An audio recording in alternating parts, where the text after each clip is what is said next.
성경을 보면요, 우리가 지켜야 할 말씀들이 참 많이 나옵니다. 하라는 말씀, 또 하지 말라는 말씀들이 너무나 이렇게 많이 나오는데요. 그런데 하나님은 왜 이렇게 우리에게 지켜야 할 말씀들을 이렇게 계속해서 주고 계시는 것일까요?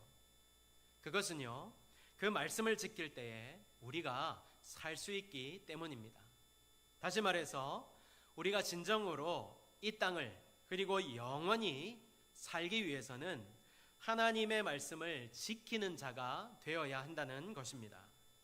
특별히 오늘 본문은요, 우리가 꼭 기억해야 할 말씀을 주고 계시는데요.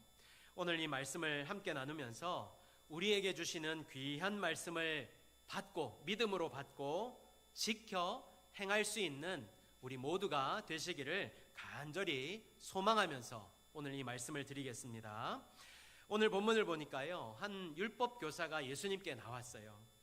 율법 교사가 일어나 예수를 시험하여 이르되, 선생님, 내가 무엇을 하여야 영생을 얻으리이까? 이렇게 이제 질문을 하였습니다.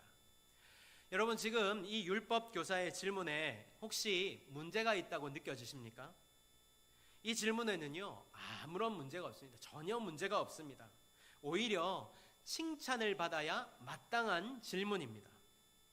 사람이 살아가면서 영생에 대한 질문을 한다는 것 자체가 굉장히 대단한 일이며, 이 문제를 고민하고 있다는 것은요, 그 사람이 그만큼 이 영생의 문제에 가까이 갔다는 것을 의미하는 것입니다.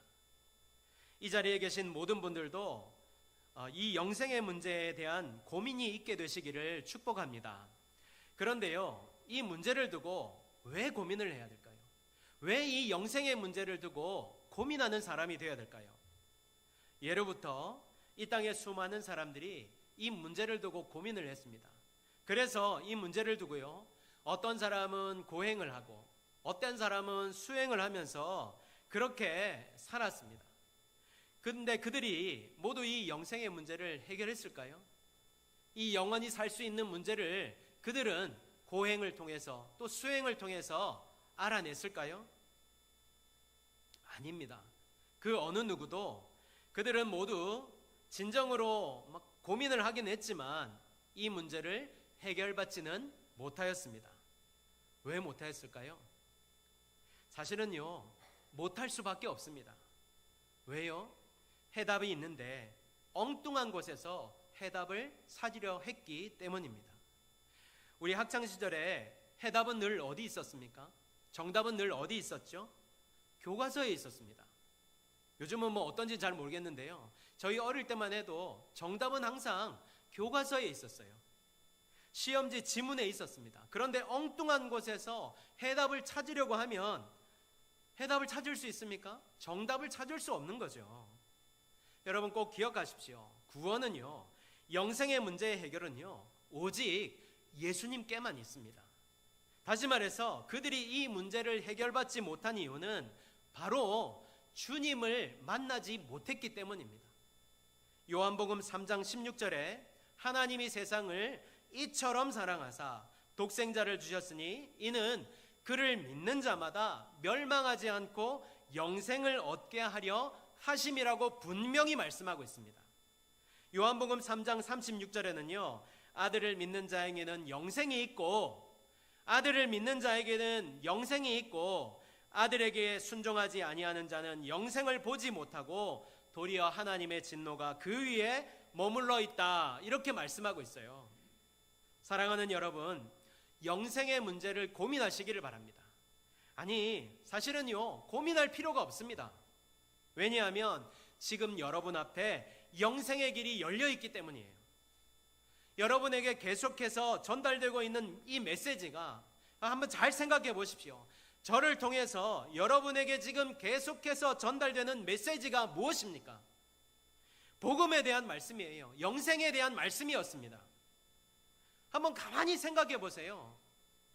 제가 지금까지 여러분에게 계속해서 드린 말씀은 복음에 대한 말씀, 영생에 대한 말씀이었어요.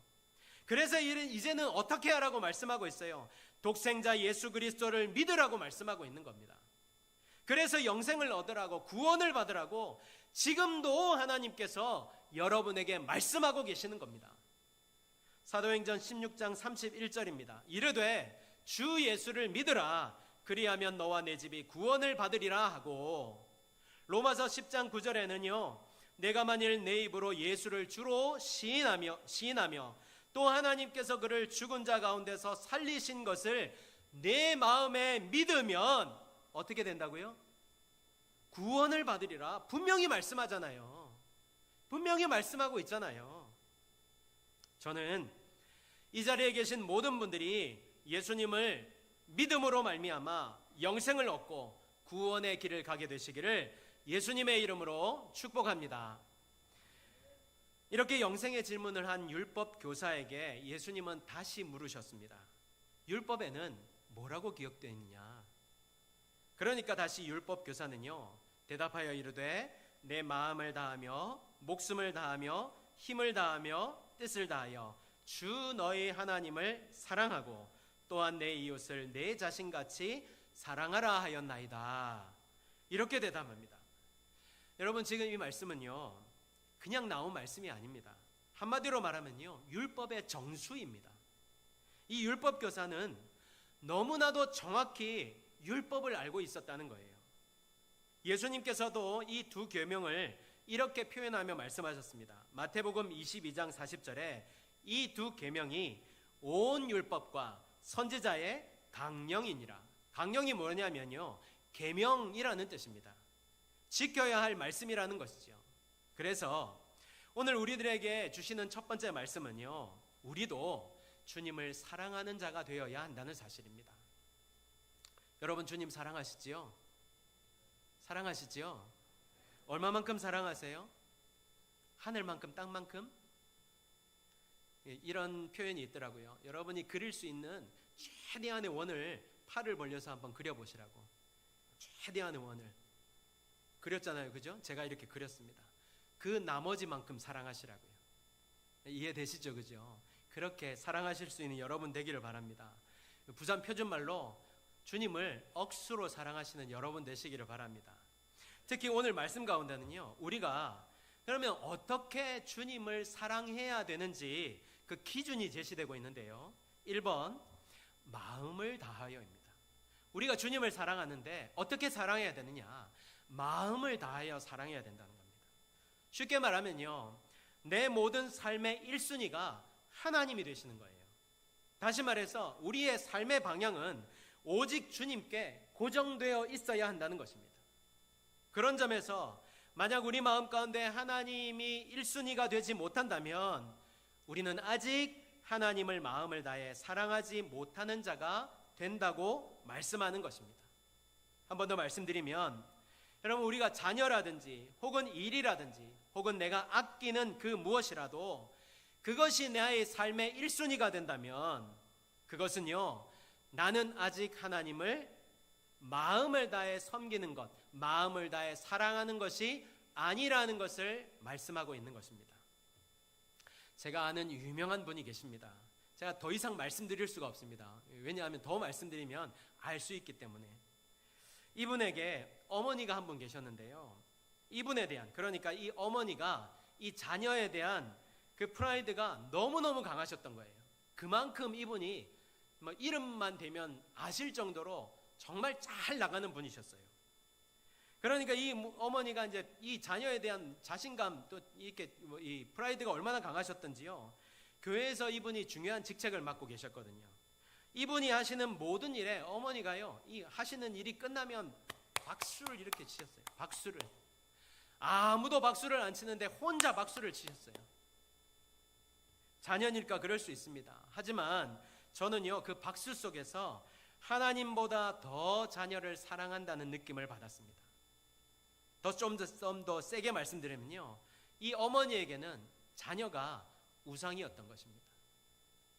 우리 주님께서 말씀하셨습니다. 마태복음 6장 24절에 한 사람이 두 주인을 섬기지 못할 것이니 혹 이를 미워하고 저를 사랑하거나 혹 이를 중히 여기고 혹 저를 경히 여김이라. 너희가 하나님과 재물을 겸하여 섬기지 못하느니라. 물론 이 말씀은요, 재물에 대한 말씀이기는 합니다만 더 넓게 말해서 재물뿐만 아니라 우리가 사랑하는 그 모든 것을 포함하고 있는 것입니다. 저는 이 자리에 계신 모든 분들이 진정으로 마음을 다해 전심으로 주님만을 사랑할 수 있는 성도가 되시기를 축복합니다. 이 큰 은혜를 깨달아 알고요. 이 큰 은혜를 깨달아 알고요. 주님만을 사랑할 때 주시는 이 큰 은혜를 깨달아 알고 주님만 사랑하며 주님 안에 있는 풍성한 은혜를 누리며 살아갈 수 있는 성도가 되시기를 다시 한번 예수님의 이름으로 축복합니다. 2번, 목숨을 다하여입니다. 이 말은요, 말 그대로 우리 목숨 내놓고 주님 사랑하라는 거예요. 이런 말씀을 드리면요, 부담스럽잖아요. 그죠? 내 목숨을 내놓고 주님 사랑해야 된다고? 진짜? 정말? 이런 생각 들지 않으십니까? 걱정 마십시오. 우리 하나님이요, 아무에게나 목숨 내놓으라고 그렇게 말씀하지 않으십니다. 그런 분이 아니십니다. 루비 캔드릭이라는 미국 선교사님이 계세요. 이분은요, 선교사로 자원하고 난 뒤에 2년의 준비 끝에서 이 우리나라에 조선에 이제 들어오게 되신 분인데요. 그런데 우리나라에 들어온 지 불과 9개월 만에 소천을 하게 되었습니다. 그녀의 나이 이제 겨우 26이었습니다. 그녀가 얼마나 이 짧은 기간이었지만 얼마나 우리나라의 그 어린 영혼들을 위해 또 환자들을 위해 섬겼는지요. 과로로 소천을 하게 됐는데요.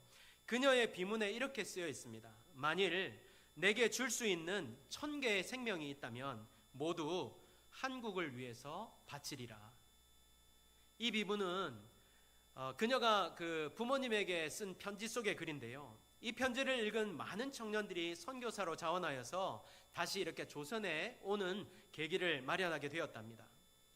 사실 근데 이 선교사님뿐만 아니지요. 어떤 선교사님은요, 의과대학을 우수한 성적으로 졸업을 하면서 그 의과대학에서 이 선교사님을 붙잡았답니다. 가지 말라고. 여기서 교수 자리를 줄 테니까 교수를 하라고. 그런데 그 젊은 나이에, 나이도 얼마 많지 않았어요. 젊은 나이에 그걸 다 뿌리치고 조선으로 왔습니다. 그리고 평생을 의료 선교에 목숨을 쏟았습니다. 뿐만 아닙니다, 여러분. 어떤 선교사님은 배를 타고 오면서 그 몇 개월에 걸친 배를 타고 오면서 아내를 잃습니다. 배 안에서. 또 자녀도 잃었습니다. 그리고 이 땅에 와서 이 조선에서 하나님의 복음을 전했습니다. 여러분 잘 아시는 허드슨 테일러라는 선교사님 아시죠? 중국에 헌신하신 선교사님. 이분도요, 중국에 가서 아내를 잃고 아들을 잃고 딸도 잃고 다 잃었습니다. 그 땅을 위해서 목숨을 버리면서 헌신하였습니다.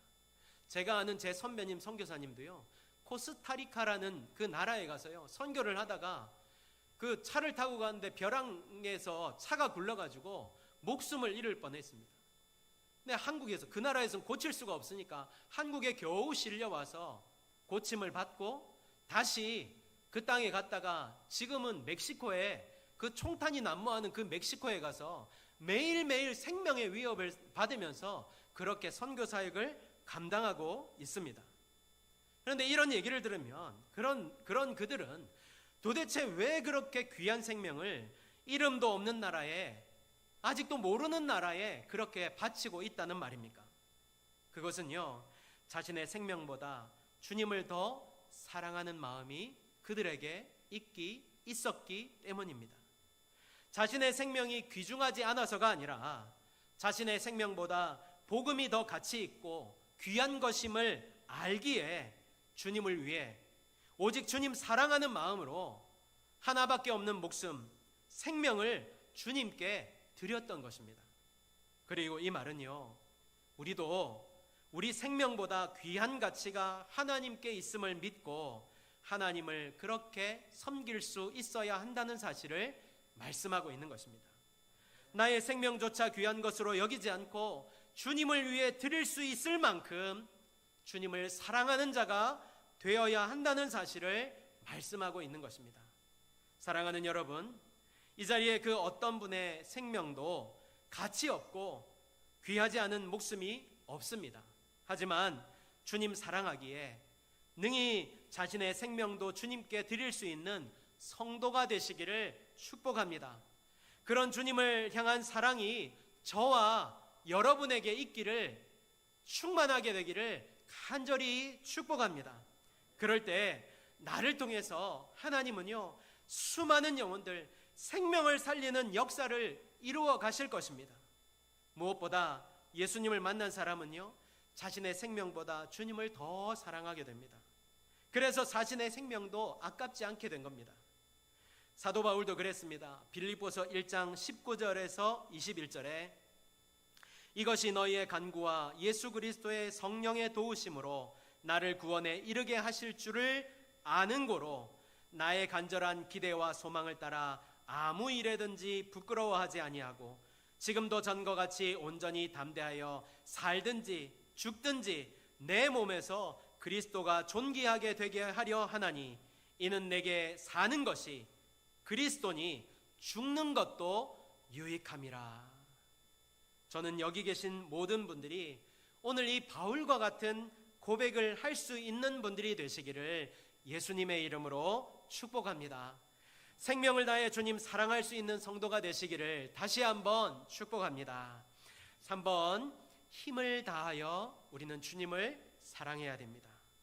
여기서 힘은요, 우리가 가진 모든 것을 의미합니다. 우리가 가진 모든 것, 다시 말해서 우리의 능력이라든지 재능이라든지 물질이라든지 영향력이라든지 이 모든, 내가 가지는 모든 역량을 다해 주님을 위해 헌신하라는 말씀을 주고 있는 것입니다.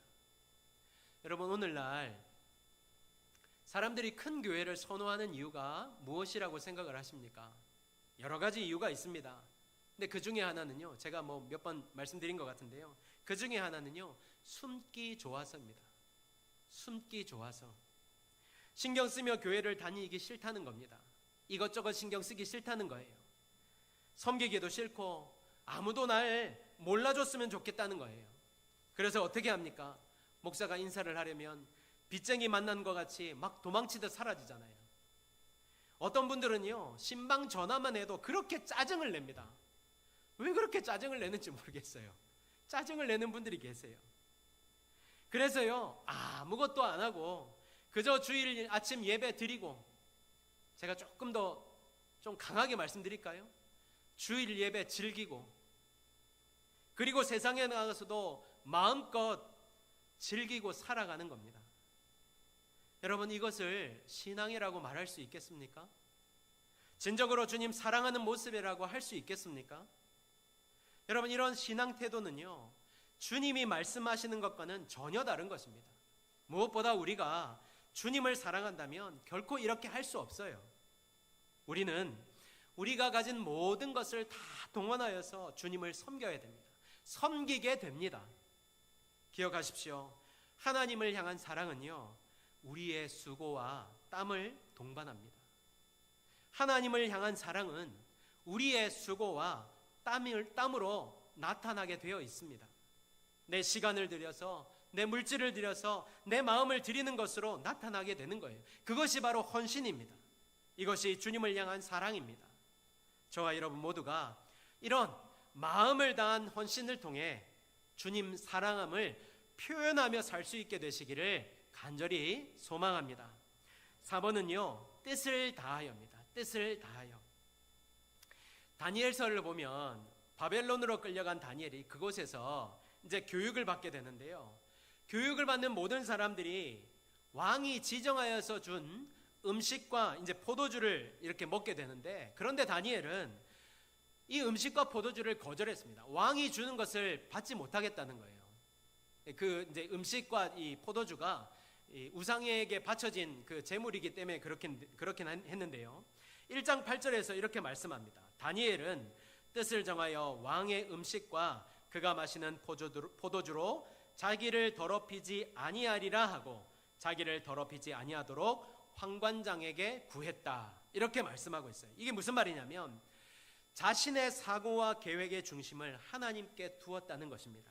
쉽게 말하면 앞서 말씀드린 삶의 1순위의 연장선상으로 자신의 모든 선택과 계획을 하나님께 맞추었다는 것입니다.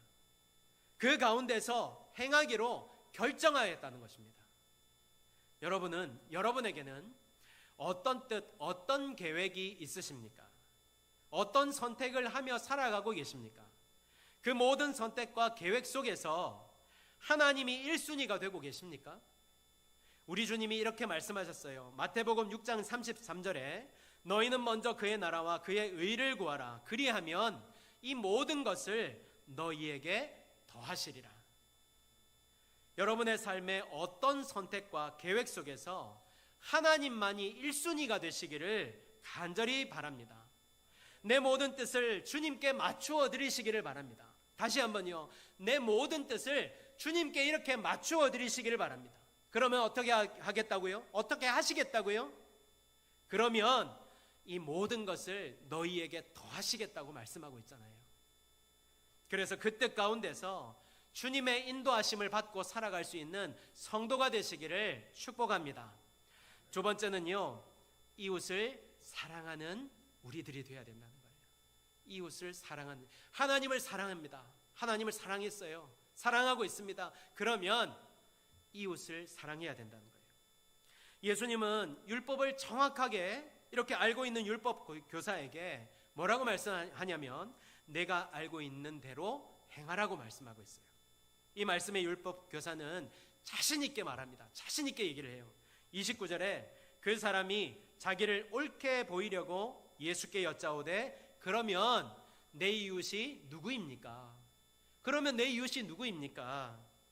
당시 이스라엘 사람들은요, 자신들의 동족, 그러니까 이스라엘 사람이나 혹은 친족, 그리고 또는 자신과 가까이 있는 자신의 이웃을 이웃이라고 규정을 하고 살았습니다. 그러니까 율법 교사는요, 그 규정 가운데서 자신이 대하는 모든 사람에게 사랑을 베풀고 살았다는 거예요.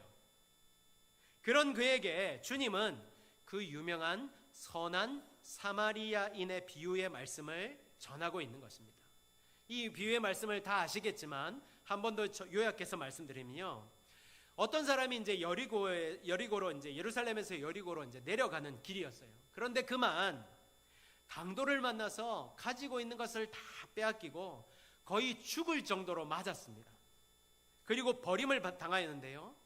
근데 이때 마침 누가 지나가냐면 제사장이 이제 지나가게 되었습니다. 그런데 제사장이 어떻게 했습니까? 그를 보고도 피하여 지나갔습니다. 피하여 지나갔습니다. 그리고 또 잠시 있다가 이번에는요, 레위인이 또 왔습니다. 레위인이 등장을 했어요. 얼마나 반가운 소식인지 모릅니다. 그런데 레위인이 어떻게 했습니까? 그도 역시 보고 피하여 지나갔습니다. 이들의 공통점이 있습니다. 무엇일까요? 모두 하나님을 섬기는 사람, 하나님에 대한 지식이 많은 사람들이었다는 것입니다. 하나님이 가르치는 것을 똑바로 알았다는 사람들이었습니다. 그런데 이들이 어떻게 하였다고요? 피하여 지나갔습니다. 이번에는 사마리아 사람이 나타났습니다. 강도 만난 사람이 어느 민족인지는 확실히 나와 있지 않지만 아마도 유대인일 가능성이 높겠지요. 그렇다면 이 강도 만난 사람에게는 최악의 상황이었습니다. 왜냐하면 유대인과 사마리아 사람들은요, 서로 상종하지 않았거든요. 유대인들은 사마리아 사람들이 혈통이 더럽혀졌다고 해서 개처럼 여겼습니다. 당시 개는요, 우리가 우리는 지금 개를 사랑하고 막 품고 막 이러잖아요. 근데 그 나라 사람들은 그렇지 않아요. 개를요, 아주 천한 것으로 여겼습니다. 짐승 중에 가장 천한 것으로 여겼어요. 근데 사마리아 사람을 개처럼 여겼다는 거예요. 그래서 서로 관계가 안 좋았어요. 하필이면 그런 사람이 이 강도 만난 사람 곁을 지나갔던 거예요. 그런데 반전이 일어났습니다. 이 사마리아인이 어떻게 했을까요? 그냥 지나치지 않고 그를 불쌍히 여겼고 그를 치료하여 주었으며 돌보아 주었습니다. 그리고 다음 날이 되었을 때 돈을 주면서 주막 주인에게 그를 부탁하였습니다. 오래전에 우리나라 사람들을 대상으로 우리나라 사람들이 다른 사람들에게, 특히 다른 민족에게 얼마나 차별 의식을 갖고 있는지를 실험하는 그런 실험이 있었습니다. 첫 번째 실험자는요, 인도네시아계, 그러니까 이제 뭐 방글라데시라든지 네팔이라든지 뭐 이런 특정 국가를 지명해서 죄송합니다만 그런 이제 사람이 실험자로 나왔습니다. 이 실험하는 사람이요, 그 나라 언어를 쓴 것도 아니었어요. 영어를 썼습니다.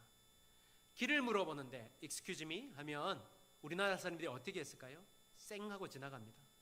또 다른 사람에게 excuse me 하면 또 지나갑니다. 어른부터 아이까지 모두가 다 제가 기억하기로는 100%다 거절하였습니다. 자, 두 번째 실험자가 나타났습니다. 이번에는 백인이었습니다. 여성이었는지 남성이었는지는 잘 모르겠지만 백인이었어요. 이 사람이 길을 물었습니다. Excuse me 하니까 모두 다 멈춰섰습니다.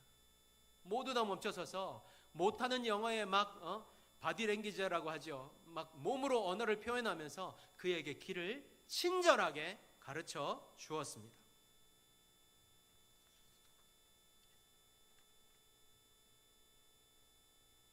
물론 이 이야기는요, 오래된 이야기고 우리나라에 오는 거의 모든 외국인들은 이제 우리나라 사람들이 참 친절하다 이런 평가를 내립니다. 하지만 진정으로 우리 안에 편견이 없을까요? 누구에게든지 친절을 베풀고 사랑을 베풀며 살아가고 있을까요? 무엇보다 우리 믿는 사람들은 어떨까요? 우리도 누구에게나 차별 없는 친절, 그리스도의 사랑으로 그들을 대하고 있을까요? 오늘 이 말씀 가운데 우리가 주목해서 보아야 할 말씀이 있는데요, 바로 내 몸가치입니다. 내 몸가치. 이 말은 자기 몸을 보살피듯 그 사람의 필요를 내 것처럼 돌보는 것을 의미합니다. 다시 말해서 자신을 아끼고 보호하는 본능을 이웃 사랑에 적용해야 한다는 사실을 말씀하고 있는 것입니다. 어디까지 해야 될까요? 오늘 본문의 사마리아인을 한번 다시 보십시오. 그는 지나치리 많지 강도 만난 사람을 돌보고 있었습니다. 33절에서 35절입니다. 어떤 사마리아 사람은 여행하는 중 거기 이르러 그를 보고 불쌍히 여겨 가까이 가서 기름과 포도주를 그 상처에 붓고 싸매고 자기 짐승에 태워 주막으로 데리고 가서 돌보아 주니라. 그 이튿날 그가 주막 주인에게 데나리온들을 내어주며 이르되 이 사람을 돌보아 주라. 비용이 더 들면 내가 돌아올 때 갚으리라 하였으니. 이 사마리아 사람은 그야말로 최선을 다해서 강도 만난 사람을 돌보아 주었다는 것입니다. 자, 그렇다면 이제 우리 주위를 한번 돌아봅시다. 우리는 차별과 편견 없이 이웃을 사랑하고 섬기며 살고 있습니까? 나의 도움이 필요하고 나를 필요로 하는 사람을 내 몸같이 그들의 도움과 필요에 민감하게 반응하면서 우리가 지금 살고 있습니까? 여러분, 오늘 우리에게 주시는 말씀을 놓치면 안 됩니다. 지금도 역시 마찬가지입니다. 많은 사람들, 주님을 사랑하노라, 주님을 믿노라 하는 많은 사람들이 아직도 이 제사장과 레위인처럼 나에게 도움을 요청하는 사람, 나의 도움이 필요한 사람을 피하여 지나가는 사람들이 얼마나 많은지 모릅니다. 이들이 말씀을 모릅니까? 우리가 말씀을 모릅니까? 너무나 잘 알지요. 그런데 그들이 어떻게 하였다고요? 피하여 지나갔다는 겁니다. 왜 피하여 지나갔을 것입니까? 왜 피하여 지나갔습니까? 바쁠 수 있습니다. 나와 다를 수 있어요. 그 사람이 나보다 더 가졌을 수 있습니다. 나와 배경이 다를 수 있습니다. 아니, 그 사람은 나쁜 사람일 수도 있습니다. 나의 마음을 아프게 하는 사람일 수도 있습니다. 하지만 그것과 상관없이 지금 우리는 어떻게 하고 있습니까? 그 사실을 지금 말씀을 통해서 고발하고 있는 것입니다. 혹시 지금 내가 피하여 지나가는 사람은 없습니까? 아유, 이 사람은 너무 어려워. 이 사람은 너무 부담스러워. 내가 품기에는 이 사람이 너무 어려워 하면서 피하여 지나가는 사람은 없습니까? 여러분, 이것을 꼭 기억하셔야 됩니다. 예수님은 이 말씀을 다 마치신 후에 이렇게 물으십니다. 누가 강도 만난 자의 이웃이 되겠느냐? 이 말씀은 내 이웃이 누구냐의 문제가 아니라 지금 내가 누구의 이웃이 될 것인가에 대한 질문을 하고 있는 것입니다. 사랑하는 여러분, 우리는 자꾸 편을 가르려고 합니다. 당연합니다. 그게 인간의 본성이지요. 나와 결이 맞는 사람, 수준이 맞는 사람, 가치관이 같은 사람을 가까이 하려고 합니다. 그런 우리들에게 누가복음 6장 32절에 이렇게 말씀합니다. 너희가 만일 너희를 사랑하는 자만을 사랑하면 칭찬받을 것이 무엇이냐? 죄인들도 사랑하는 자는 사랑하느니라. 이 말씀은 앞서 말한 내가 가까이 하고 싶은 사람을 가까이 하지 말라는 말씀이 아닙니다. 그런 사람들 뿐만 아니라 나와 다르더라도 다르다고 해서 차별과 편견을 두는 것이 아니라 사랑해야 한다는 사실을 말씀하고 있는 것입니다. 돌볼 수 있어야 된다. 그의 필요에 반응해야 된다라는 말씀을 주고 있는 것입니다. 어디까지요? 내 몸과 같이입니다. 빌립보서 2장 1절에서 5절을 보면요, 그러므로 그리스도 안에 무슨 권면이나 사랑의 무슨 위로나 성령의 무슨 교제나 긍휼이나 자비가 있거든 마음을 같이하여 같은 사랑을 가지고 뜻을 합하며 한 마음을 품어 아무 일에든지 다툼이나 허용으로 하지 말고 오직 겸손한 마음으로 각각 자기보다 남을 낮게 여기고 각각 자기 일을 돌볼 뿐더러 또한 각각 다른 사람들의 일을 돌보아 나의 기쁨을 충만하게 하라. 너희 안에 이 마음을 품으라. 곧 그리스도 예수의 마음이다. 저는 우리 교회 가운데, 저와 여러분 가운데 이런 이웃 사랑이 넘쳐나게 되시기를 예수님의 이름으로 축복합니다. 그래서 주님의 기쁨이 되는 교회가 되기를 간절히 예수님의 이름으로 소망합니다. 결론의 말씀을 드립니다. 우리가 신앙생활을 하면서요, 크게 두 가지를 잘해야 됩니다. 첫째는요, 믿는 것이고 하나님을 믿는 것이고 두 번째는요, 하나님 말씀대로 행하는 것입니다. 왜 행하는 것이 중요할까요? 행하지 않는 믿음은 죽은 믿음이라 그래요. 죽은 믿음이 도대체 우리에게 무슨 소용이 있겠습니까? 오늘 본문에서 가장 중요한 말씀이 무엇일까요? 사실 저는 오늘 이 말씀 때문에 이렇게 길게 여러분에게 말씀을 드렸는데요, 예수님 이렇게 말씀하셨어요. 28절입니다. 오늘 나오는 모든 말씀에 중요한 말씀, 앞에 거 다 잊어버리시면 안 되죠. 다 기억하시고 이 말씀도 더 기억하십시오. 28절입니다. 예수께서 이르시되 내 대답이 옳도다. 어떻게 하라고요? 이를 행하라. 그리하면 살리라 하시니. 또 37절에 보니까 이렇게 말씀합니다. 가서 너도 이와 같이 하라. 2003년도에요, 비를 맞고 리어카를 끌며 폐지를 줍는 할아버지에게 우산을 씌워주며 함께 걸었던 여자분의 이야기가 소개된 적이 있었습니다. 네, 너무 빨리 사진을 보여주셔서 당황을 했지만 계속 보여주셔도 돼요.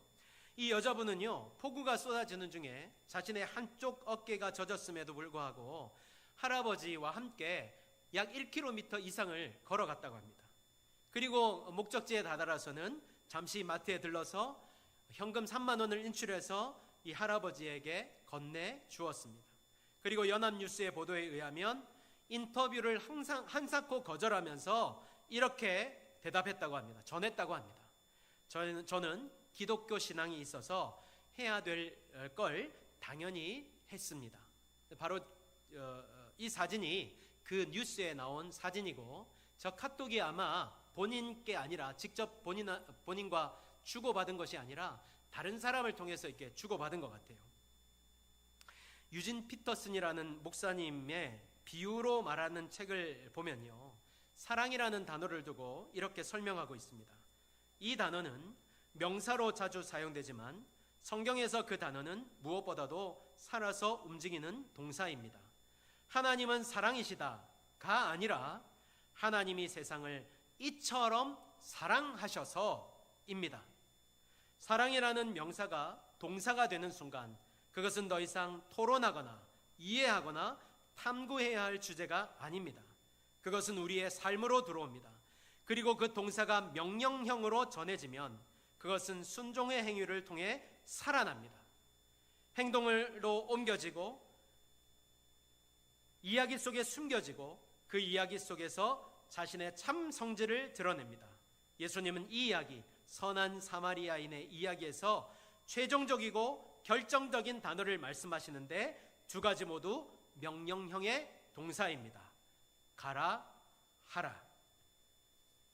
오늘 우리 주님은 우리에게 가라고 말씀하시며 하라고 말씀하고 있습니다. 이 말씀은 이론이 아닙니다. 우리에게, 나에게 주시는 말씀입니다.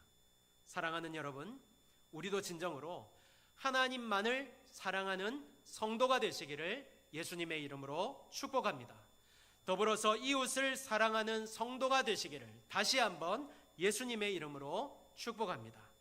오늘 주시는 말씀에 순종하여서 주님 더욱 사랑하고 그 사랑함으로 우리가 가야 할 곳에 가고 사랑해야 할 대상을 사랑하는 우리 모두가 되셔서, 그래서 주님의 기쁨이 되는 우리 교회와 우리 성도, 저와 여러분이 되시기를 예수님의 이름으로 간절히 축복합니다.